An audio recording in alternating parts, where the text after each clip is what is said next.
This is Karen Ranzi of Feel Fabulous with Food, and I am here with Candy Dawn. Candy and I have a topic that I think is going to be really interesting. We're going to talk about simple raw versus complex raw vegan lifestyle. We were just chatting about a big difference in what complex recipes and ingredients have to do with complex digestion and overall health. Candy, let's talk about some of these things that people are putting in their food where they're still thinking it's healthy and raw. Let's go raw vegan. People think, oh, well, raw, it's got to be healthier because it's not cooked. It has all of its ingredients intact for better nutrient absorption and digestion. But there are things that are put in a lot of recipes that are not healthy and can trigger all kinds of problems in the immune system. What would some of those things be that could cause some issues? Hi, Karen. Hey. Thank you. Hey, it's good to see you again. We have some good chats. Well, it seems like there's some commonality in ingredients that I would consider acidic or mucus forming or, habit forming.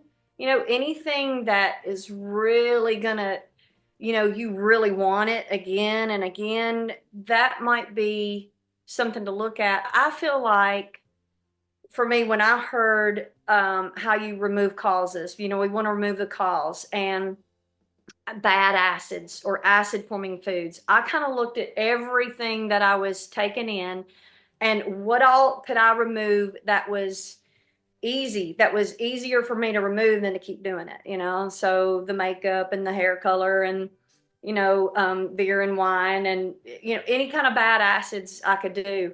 What I was washing my body with and all of that was easy, and the detergent and that. And if when I started being introduced to, we could say gourmet raw, some people call it gourmet raw, or, and then maybe you even hear somebody say high fat raw, I would feel a blowback from that kind of food with a lot of nuts and seeds in it. And nuts is kind of what got me into a regenerative lifestyle. It not only was it swollen lymph nodes for me, it was a really bad skin rash. I'd had skin issues all my life, but it was this progressive acid accumulation and certain things, with the vinegar and the salt, because we might want to look at these things as preservatives. And then Karen can talk about the, you know, how it is so similar. Some of these ingredients are not much different than MSG, but if we're having a lot of vinegars that are drying, that is very dehydrating to the body.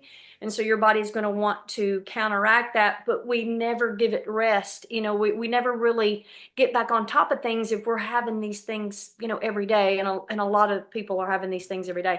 And I'm not vinegar is saying, so acidic. but so much so, yeah. So, all like some of the vegan doctors are like, let's take out the oil, but then they're adding vinegar in place of it. And yeah, I mean, it's better than all of this oil, which is 100% fat, but it's still so acidic, like what you're saying here. It's so acidic. Even a lot of raw vegan recipes have things added like coconut aminos. What is that? A lot of times people don't even ask themselves. They're just like, oh, it's going to give me the salt taste and it's going to be healthier without having salt. But coconut aminos aren't healthy.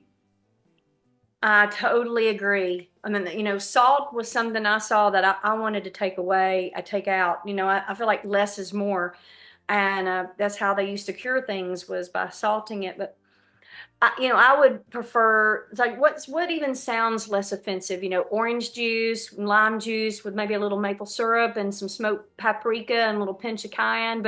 Or if we had this bottled product, coconut aminos, that had salt in it and coconut nectar, yeah, it tastes good. I know, right? Probably. And it can, maybe you use it sparingly, but I mean, that is, I would really try to work off those kind of things. That's just another condiment, kind of like ketchup and mustard and, with the vinegars and the salts and that kind of thing. I So, was getting canker sores in my mouth when I was using coconut aminos. I ooh, took coconut aminos out and it stopped. So I know that people are having reactions from using these things, which are like additives. They're like, well, you're adding something to replace salt, that salty taste that we all crave. But I found out that the more that I ate just healthy fruits and vegetables, that I was getting that salty taste without using any additives. I was getting it from tomatoes. I was getting it from celery. I was even getting it from lettuces. mhm. Some of those foods, as you progress and your body stays away from those other things over a period of time, I feel like your taste buds change too.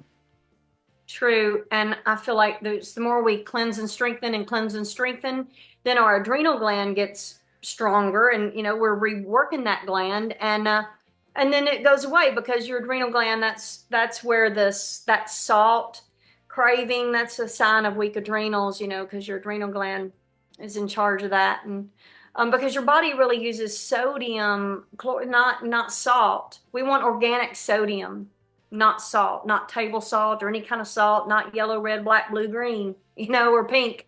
I've left that one out, the one that the pink salt. No, just organic sodium. Celery can be kind of tomatoes Yeah. is really where, like, yeah, I can't say enough about tomatoes. It doesn't have to be complex with all the words.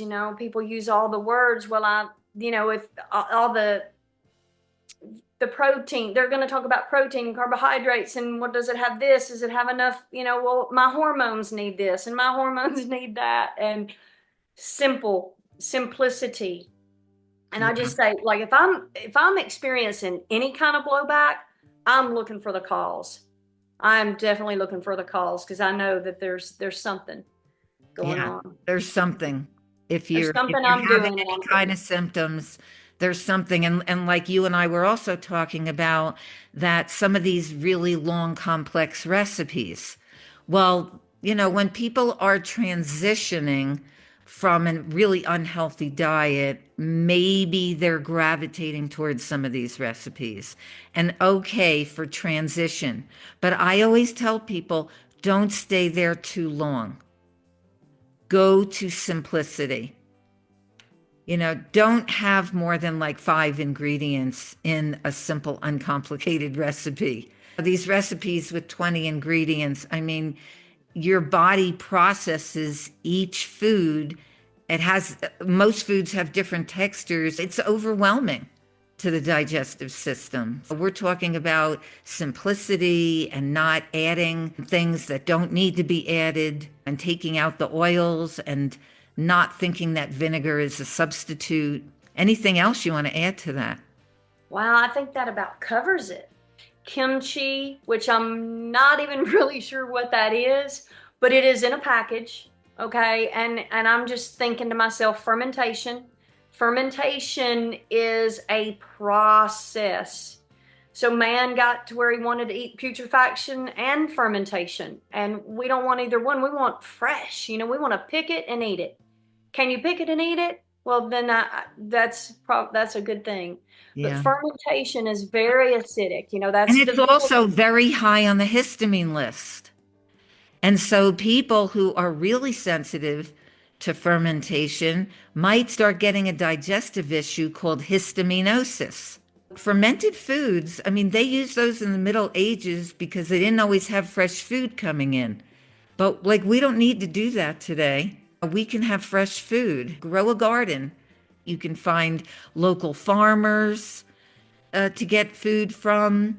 There's plenty of food. We don't have to ferment our food. I don't believe that's true that fermented foods are going to help our gut microbiome. Yeah, because that's constantly changing the gut microbiome. That's why I was told someone once about them. Probiotics, do you take probiotics? Well, it's today is going to be a little different than tomorrow and the next day and the next day. Raw, clean, living foods is naturally, uh, the pH is correct. Everything's going to digest well, so much better. Fermented foods, no, no bueno. It's really that salty component that might be what people are loving and going after and wanting to create. And And look at all the fermented foods. Most of them are loaded with added salt, yeah, because right? it's that's how they got to ferment it. And to break it down and whatnot. And this is definitely, I know, Karen, this is not to critique at all our brothers and sisters. I feel like this is to bring awareness and just to maybe you look at it a little bit and maybe, just experiment some with just maybe like looking at your week and going, okay, well, maybe we'll only have this twice this week and just see, if maybe the jaw pain goes away or you think it's your tooth. Maybe it's a little bit more than just the tooth And when somebody gets a headache, I or didn't, hot flash. right? And when I Break was that real eating quick. Coke or a hot flash, yes. When I had coconut aminos frequently adding it to my food, I was getting headaches. I was getting sores in my mouth. We have to end this now, but I'm looking to talk to you further. And Candy and I are also going to do a talk about menopause and some of the symptoms and just eating and lifestyle. So come back and join us again. And thank you so much for joining me today, Candy. This was a really interesting talk. And if people want to find out more about you, where can they go? Best place is Instagram. I have a Green Hill Juice Club there, and then just underscore Candy Dawn. That's where I do most of my stuff. Subscribe here at Feel Fabulous with Food.